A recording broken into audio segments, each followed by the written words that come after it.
আমার ফেসবুক বন্ধুরা আপনারা জানেন, এবং আরেকটু বলি, সালমান ভাই যেদিন মারা যান, কখন মারা যান, মানে আমি ধরে নিচ্ছি রাত্রে মারা যান, পরে জানতে পেলাম তিনি হাসপাতালে গিয়ে মৃত্যু ঘোষণা করে। যেদিন রাত্রে শেষ দেখা আমার, কথা দাও একটি মুভি শুটিং করতেছি আমাদের এপিসিতে, যে সালমান হয়তো মারা গেলেন, এখন তো আমাদের সিনেমা আর চলবে না, সিনেমা আর থাকবেও না, সিনেমা কি ধ্বংস হয়ে গেল। খুব ভেঙে পড়লাম, যেহেতু এটার উপর আমি নির্ভর। তখন আমার বয়স তো অল্প, অল্প বয়সে মনে কষ্ট পেলাম। তখন আমার মনে মনে সালমান ভাই, যেহেতু আমি তার সালমান ভাইয়ের বন্ধু না, হ্যাঁ সহকর্মী, তিনি সবাইকে ভালোবাসেন। আমার কাছে মনে হলো ভাবি সালমান ভাইকে সন্দেহ করেন। ভাই সন্দেহ কি মেইলি ব্যাপার সন্দেহ করেন, কাকে সন্দেহ করেন সেটা ক্লিয়ার না, তবে সন্দেহ করতেন। তার কথা আচরণে 2-3 বার তিনি নিয়ে আসছেন, হ্যাঁ আইনা দেখান দেখো আমাদের অরিজিনাল কাজটা কেমন। ওইখান থেকে তিনি সন্দেহ করতেন সালমান ভাইকে। আর আমি মনে করি দেখুন, আহ একজন হিরো কার সাথে যদি অভিনয় করে, তার সাথে একটু সুসম্পর্ক থাকতেই পারে, এটা দোষের কিছু না এই লাইনে কাজ করতে গেলে। এখন ভাবিকে আমি দোষ দিব না, ভাবির বয়স হলো অল্প, কত 17-18 হইতে হবে বা আরো কম, অল্প বয়সে মেয়ে সিমসাম। এখন তো দেখা যায় অনেক স্বাস্থ্য মাস্ত চিনাও যায় না, আগের ছবিগুলো দেখে অনেক মিষ্টি মেয়ে ছিল তিনি, হ্যাঁ সন্দেহ করতো। কক্সবাজার এই রাঙ্গামাটি আশা ভালোবাসা একটা ঘটনা বলি। মিশা ভাই হলো প্রথম ওইটার মধ্যে ভিলেন, এর আগে তিনি হিরো করছেন, মাঝখান তারা আসেন নাই। মিশা ভাই ভিলেন লাগছেন, আমরা তার সহকারী, যেহেতু আমি ড্যানি ম্যান। আমি ভাবির সাথে গল্প করতেছিলাম, মানে জানার জন্য যে এতদিন কাজ করলাম, কিন্তু ভাবি দেখতে বিদেশি মনে হয়, ঘটনাটা কি সালমান ভাই ফাইট করতেছেন মিশা ভাইয়ের সাথে, আমি ভাবির সাথে গল্প করতেছি, অনেক একটু কথাবার্তা। এর মধ্যে বললাম ভাবি একটা কথা জানার ছিল, আপনি তো বিদেশি মেয়ে দেখতে, আপনি কি আসলে আমাদের দেশের নাকি মকচাত মেয়ের খুব কিছু? হাসলেন, তাই না না না, আমি আমার মা থাইল্যান্ডের, বাবা বাংলাদেশে, আমি আমার মার মতো হয়েছি। এই কথা বলতে বলতে মিশা ভাই দিছে এক ঘুষি, সালমান ভাই এখানটা লেগে গেছে, ধাপ করে সালমান ভাই মাটিতে পড়ে গেলেন।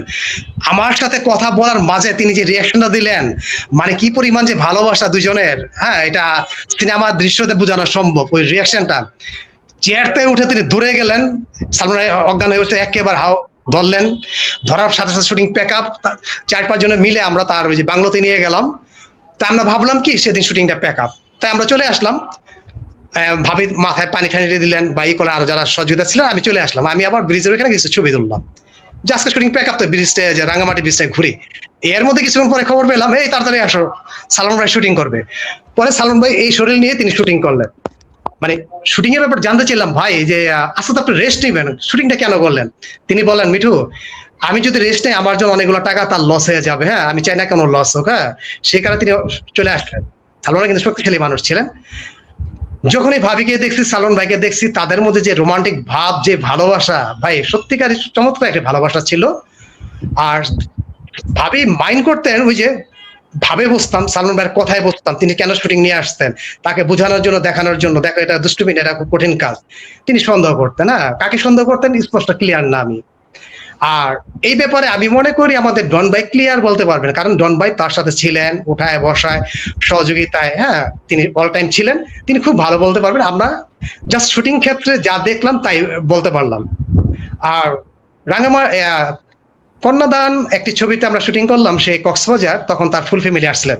সালমান ভাইয়ের মা, বাবা, ভাই, তার মতো একটা ভাই দেখতে ছিল। সেখানে তার ফ্যামিলি পুরো ফ্লো করলাম, দেখলাম যে না তারা ফ্যামিলিগত ভাবে ভাবেও ছিলেন, হ্যাঁ ফ্যামিলিগত ভাবে একে অপরের অনেক টান, অনেক ভালোবাসা, শ্রদ্ধা, হ্যাঁ তাদের মা বাবার প্রতি একটা ফ্যামিলিগত যে ছেলে, এটা ক্লিয়ার বুঝলাম। তবে সালমান ভাই ভাবে কিনে ভালোই ছিলেন। শেষের দিক দিয়ে, মৃত্যুর আগের দিক দিয়ে প্রায় নিয়ে আসতেন। সন্দেহটা সম্ভবত এই মেইলি কারণে আমার মনে হয় ভাবির সাথে ঠোকটাঠুকি লেগে থাকতো, যে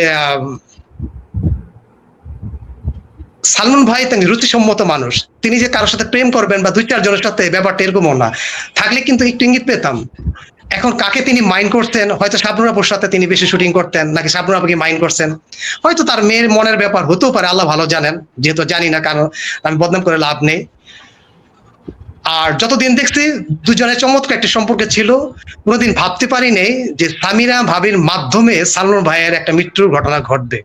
এখনো শিওর না, যেহেতু এবার আইনগত ভাবে খুব কড়াকড়ি ভাবে এই ব্যাপারটা দেখছেন। আশা করি আমি একজন সালমান ভক্ত হিসাবে সঠিক এবং ন্যায্য বিচারটি পাবো। যদি এবার কোনোভাবে মিস হয়ে যায়, আমার মনে হয় আর এই সম্ভব না, কারণ কদিন পর তো মানুষ এমনি মারা যাবে। আমার বয়স 56, সালমান ভাই থাকলে তো আমার বয়সই থাকতেন, প্রায় 56 বয়স, আমরা আর কতদিন বাঁচবো। তা আমি আল্লাহর কাছে দোয়া করি যে আমাদের মরহুম সালমান বাদশা ভাইয়ের এই ঘটনাটি যেন অন্তত এবার পরিষ্কার পরিচ্ছন্ন হোক, এবং যারা জড়িত আছেন তাদের যেন আইনগতভাবে শাস্তি প্রদান হোক। আর ডন ভাই এখন কথা বললে অনেক কথাই বলা যায়, এখন আপনার দর্শকরা হয়তো ভাববেন চামচামানি করতেছে। বন্ধুরা, আপনার দর্শকদের উদ্দেশ্যে বলে, দেখুন ভাইয়েরা, আমাকে ভুল বুঝবেন না বা আমাদের কাউকে ভুল বুঝবেন না। আমরা ডিরেক্টরের নির্দেশনায় এপিসিতে আসি, কাজ করি, কাজ করার পরে চলে যাই। ভাই জানেন, ভাই ব্যাপারটা পুরো জানেন, এখানে আমরা এপিসিতে কারো সম্পর্ক না, চলার ক্ষেত্রে একে অপরের শ্রদ্ধা ভক্তি সব সম্মান সব ঠিকঠাক থাকে, কাজ করার পরে যে যার মতো চলে যায়। যেমন এখন আমাদের শুটিং এ আমি শ্রীনগর থাকি ভাই, হ্যাঁ, যখন শুটিং থাকে আমাকে ফোন দিয়ে চলে আসে, তখন আপনার একটা হাই হ্যালো হয়। ওইভাবে কেউ আমার বন্ধু বান্ধব না, ডন ভাই আমার বন্ধু বান্ধব না। দীর্ঘদিনের পথ চলাতে ডন ভাইয়ের সম্পর্কে যতটুকু জেনেছি আমি ততটুকুই বলি। সালমান ভাই যত সুন্দর মনে ছিলেন, সালমান ভাইয়ের ওয়াইফও ততটাই সুন্দর মনের ছিলেন, এবং ডন ভাইও ততটা সুন্দর মনের ছিলেন। এই তিনটা সুন্দর মন ছিল বলে কিন্তু তারা একসাথে চলতে পারছেন, নাহলে বন্ধুত্বের সম্পর্ক হয় না। বিশেষ করে সালমান ভাই নীতিগত ভাবে খুব অটুট, তার সাথে দুষ্টুমি ফাইজলামি করার লোক অথবা ওয়াইথে তাকে সম্মান দিয়ে কথা বলবে না, এবং চেয়ে সম্মান হারি পছন্দ করেন না।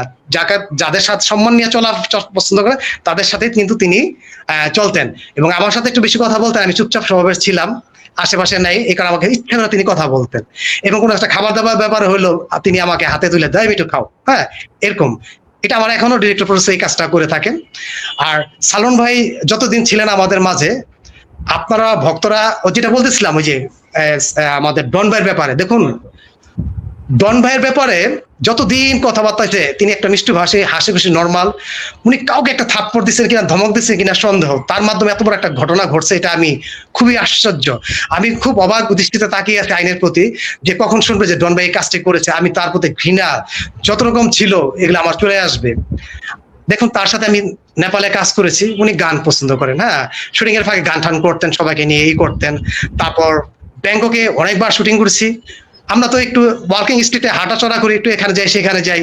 ওনাকে শুটিং পরে হ্যাঁ রুমে বসে থাকতেন, নিয়ম মতো চলতেন, হ্যাঁ, রুম থেকে বের হইতেন অনেকটা একা একার মধ্যে, বন্ধু বান্ধব সেভাবে ই করতেন না, আমাদের সাথে গল্প করতেন। হয়তো নিচে ওই যে বার, যেটাকে বার বলতে এখানে তো সবাই বার আপনারা জানেন, ওইখানে বসে একটু গুনগুনে তিনি গান কাটতেন। অনেকে আবার ওই যে থাইল্যান্ডের মেয়েরা দেখতো, হাসতো, হ্যাঁ, কিছু থাই ভাষায় কথা বলতাম, আমি আবার বাংলা উর্দু বোঝানোর চেষ্টা করতাম। উনি শিল্পী মানুষ, ভিলেন মানুষ, ওনারা আবার পছন্দ করতেন।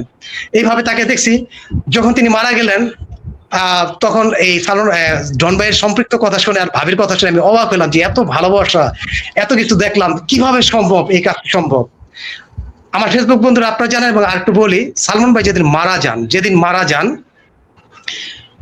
কখন মারা যান মানে আমি ধরে নিচ্ছি রাত্রে মারা যান, পরে জানতে পেলাম তিনি হাসপাতালে গিয়ে মৃত্যু ঘোষণা করেন। যেদিন রাত্রে শেষ দেখা আমার, কথা দাও একটি মুভি শুটিং করতেছি আমাদের এপিসিতে ঝর্ণা স্পটের সামনে। আনুমানিক সময়টা আমার নির্দিষ্ট মনে নেই, 9টা হইতে পারে, 9:30 হইতে পারে, এরকম একটা নির্দিষ্ট টাইমে সালমান ভাই আসলেন। স্বাভাবিকভাবে সালমান ভাইকে দেখলে আমরা যেমন উৎফুল্ল করে ওইটাই করছি, হাই সালমান ভাই, আসসালামু আলাইকুম ভাই, কেমন আছেন? উনিও ওইভাবেই, হ্যাঁ মিঠু কেমন আছো, বা আমাদের ভাইদের বললেন, হাত তুললেন। আমরা অনেকটা দূরে ক্যামেরার সামনে, আর তিনি ক্যামেরার পিছে, ক্যামেরার সাথে গল্প গুজব করে তিনি ডাবিং এ চলে গেলেন। আবার নিয়মিত শুটিং করতেছে, বাপ্পা ভাই ছিলেন, মৌসুমী আপু ছিলেন, আবার সেম তিনি আবার ওইভাবে চলে গেলেন, আবার হাই হ্যালো করলাম। ওইটাই আমার লাস্ট দেখা। আরো মানে 9:30 বা 10টা এর মধ্যেই হবে, বা একটু কম বেশি হতে পারে। পরের দিন আমাদের মহানায়ক মরুম্মান ছিল, হ্যাঁ, শুটিং এর দৃশ্য, তাকে নিয়ে মারপিটটা হচ্ছিল আমাদের।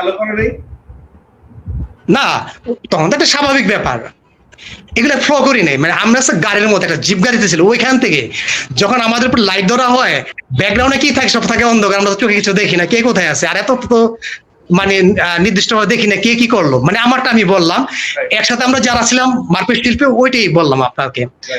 পরের দিন বন্ধুরা শুটিং আমাদের মহানায়ক মান্না ভাইয়ের ঝর্ণা ক্যান্টিনের সামনে শুটিং। তাই আমি আসছি 9:30, যেহেতু সরকারি ক্যামেরা গুলো বের হইতো 9টা 9:30 বেজে যায়। আমি এসে দাঁড়িয়ে আছি, একটা টুপি কিনলাম, হ্যাঁ, 10 টাকা দিয়ে একটা লোক ভাই একটা টুপি কিনলাম, তো টুপিটা মাথায় দিলাম। কিছুক্ষণের মধ্যে একটা লোক আসলেন, সম্ভবত রিক্সা চালক ভাই, আমাকে বলল, এই যে শুনেন, আমাকে চিনে না কিন্তু, আপনাদের সালমান শাহ কিন্তু মারা গেছে। এই কথা শোনার পর আমি স্তব্ধ হয়ে গেলাম। সালমান শাহ মারা গেছে কালকে রাত দেখলাম, এটা আমি আর মাথায় নিলাম না, কিন্তু ভয়ে একটা কিন্তু কাঁপুনি আমার ধরে গেল যে কি শুনলাম। এক কথা দুই কথা, এক কানে দুই কানে আস্তে আস্তে শুনলাম হ্যাঁ সালমান ভাই মারা গেছেন। সালমান, আমি স্তব্ধ হয়ে গেলাম, শুটিং প্যাক আপ হয়ে গেলো, একটা মোড়া ছিল প্লাস্টিকের মোড়া, আমি বসে আমার অনেকক্ষণ বসে আমি কি ভাবলাম জানেন, একটা মনে যেটা ভাবছি বলি যে সালমান ভাই তো মারা গেলেন, এখন তো আমাদের সিনেমা আর চলবে না, সিনেমা আর থাকবেও না, সিনেমা কি ধ্বংস হয়ে গেল। খুব ভেঙে পড়লাম, যেহেতু এটার উপর আমি নির্ভর। তখন আমার বয়স তো অল্প, অল্প বয়সে মনে কষ্ট পেলাম। তখন আবার মনে মনে ভাবলাম, হোটেলের লোহার তাওয়াগুলো অনেক মোটা মোটা থাকে, একবার গরম করলে অনেকটা সময় লাগে এটা জুড়াতে, হয়তো আমাদের সিনেমাটা ধ্বংস হতে একটু সময় লাগবে, যে সময়টা এখন বর্তমানে চলছে রানিং, হ্যাঁ 30 বছর পরে ধ্বংস হলো। তারপরে আমাদেরকে ওইখান থেকে বললো যে সালমান ভাই তার লাশ এখানে আসবে। অনেক কাহিনী আবার যে কি করছি না করছি এগুলা মাথায় থাকে এখন মনে নেই, তবে যতটুকু মনে পড়ে, লাশ আসলো, লাশটা রাখার পরে তার মুখটা খুলে দিল বন্ধু, খুলে দেওয়ার পরে সিরিয়াল ভাবে আমরা শেষ দেখা তাকে দেখলাম, তারপরে উনি চলে গেলেন।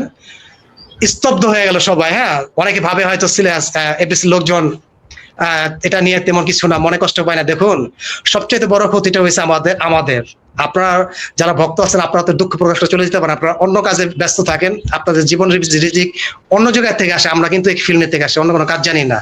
আমরা অনেক আহত হয়েছি, অনেক ব্যথিত হয়েছে, ওই সময় অনেক অনেক এটা নিয়ে হয়েছে, আলোচিত হয়েছে। তখন তো আমাদের ইউটিউব ছিল না, ফেসবুক ছিল না, আমার হ্যাঁ স্টিল ক্যামেরা ভিডিও ক্যামেরা ছিল, কিন্তু ওগুলাতে আমি তো প্রস্তুত ছিলাম না যেগুলো ভিডিও করব। তখন ছিল আমাদের ফিল্ম ক্যামেরা, একটা ক্যামেরা এনে ছবি তুলে আবার যখন আসতাম তখন ছবি তুলতাম, যেখানে পুরান ছবিগুলো আপনারা দেখতে পান। ওই ঘটনার পর থেকে হ্যাঁ ওই যে সিনেমা যে ধ্বংস হলো ভাই, ওই ধ্বংসে এই গেল।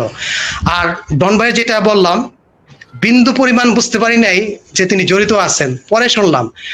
আজ থেকে আনুমানিক 20 বছর পরে জন ভাইয়ের সাথে আমি শুটিং করতেছিলাম, আমরা সবাই শুটিং করতেছিলাম, আমি কৌতূহল বশত আবার ট্যানারিতে, নতুন ট্যানারিতে সম্ভবত একটা চায়ের দোকানে নিরিবিলি পরিবেশে বসা উনি, ওদিকে শুটিং চলছে, আমি ডন ভাইয়ের কাছে আসলাম। আমি কি ডন ভাই কৌতূহল বশত জিজ্ঞেস করলাম সালমান ভাই সম্পর্কে, আচ্ছা ডন ভাই এই যে আমাদের সালমান ভাই ভাই মারা গেলেন, আপনি তো কাছে ছিলেন, হ্যাঁ এর ঘটনাটা কি?